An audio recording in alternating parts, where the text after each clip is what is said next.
But I understand restarting the economy. The crisis today, focus on the crisis at hand. Focus on the looming wave of cases that is about to break in 14 days. That has to be the priority. And that is hospital capacity. And that is about providing hospital beds, providing staff, and providing equipment, and providing PPE, and providing ventilators, coming back to that number of 30,000, and needing federal action to address it now. If the federal government said today, I will deploy all 20,000 ventilators, it will take us 2 weeks to get those ventilators into hospitals and to create ICU beds and to locate the staff. So there is no time to waste. The time to do this is now. FEMA is sending us 400 ventilators. I saw on the news this morning. We are sending 400 ventilators to New York.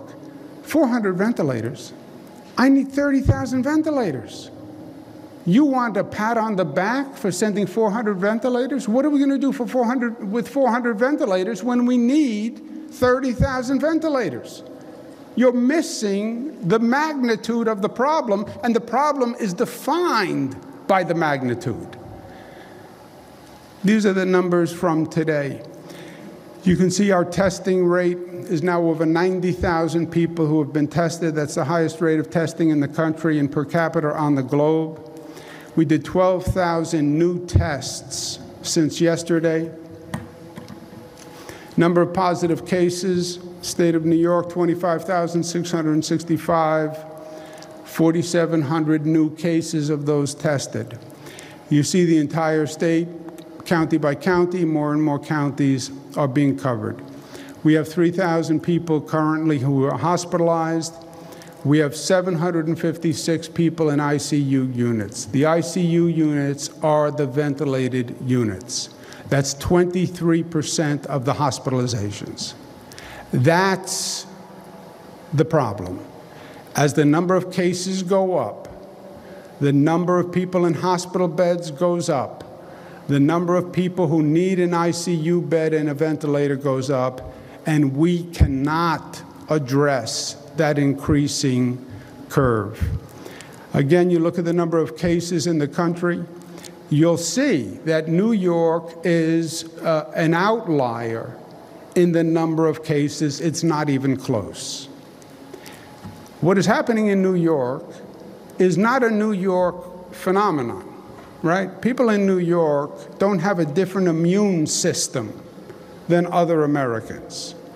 It's not higher in New York because we are New Yorkers. It's higher in New York because it started here first, because we have global travelers coming here first, because we have more density than most places. But you will see this in cities all across the country. And you will see this in suburban communities all across the country. We are just a test case. We are just a test case. And that's how the nation should look at it. Look at us today. Where we are today, you will be in 3 weeks, or 4 weeks, or 5 weeks, or 6 weeks. We are your future. And what we do here will chart the course for what we do in your city and in your community.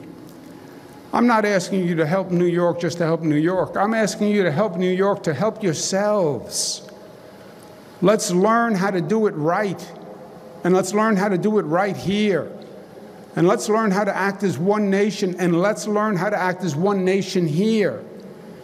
And we learn the lesson here, we will save lives in your community. I promise you that. We're delivering supplies that we've been able to purchase. Today, New York City has had a critical problem. I spoke to Mayor de Blasio.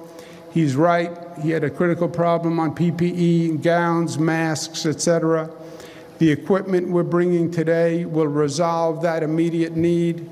there'll be no hospital in the city of New York who will say today their nurses, their doctors can't get equipment. And we're addressing that need not just for New York City, but also for Long Island and Westchester. We have acquired everything on the market there is to acquire.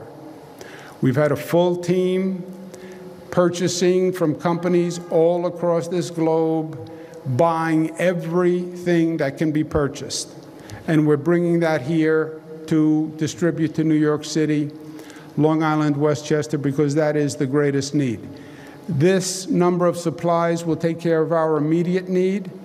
It does not take care of the need going forward 3, 4, 5, 6 weeks. The burn rate on this equipment is very, very high. I can't find any more equipment. It's not a question of money. I don't care what you're willing to pay. You just can't find the equipment now. But this will take care of the immediate need. I don't want our healthcare workers who are doing God's work.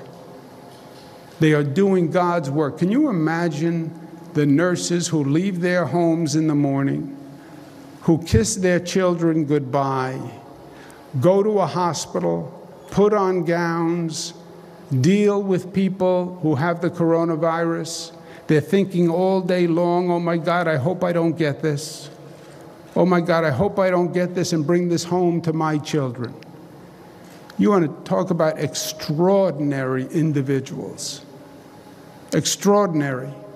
And it's the nurses and the doctors and the healthcare workers. It's the police officers who show up every day and go out there and walk into a situation that they don't even know what they're walking into. And it's the firefighters, and it's the transportation workers, and it's the people who are running the grocery stores and the pharmacies and providing all those essential services. Most of us are in our home, hunkered down, worried. They're worried, and they're going out there every day, despite their fear, overcoming their fear. And not for their family. They're doing it for your family.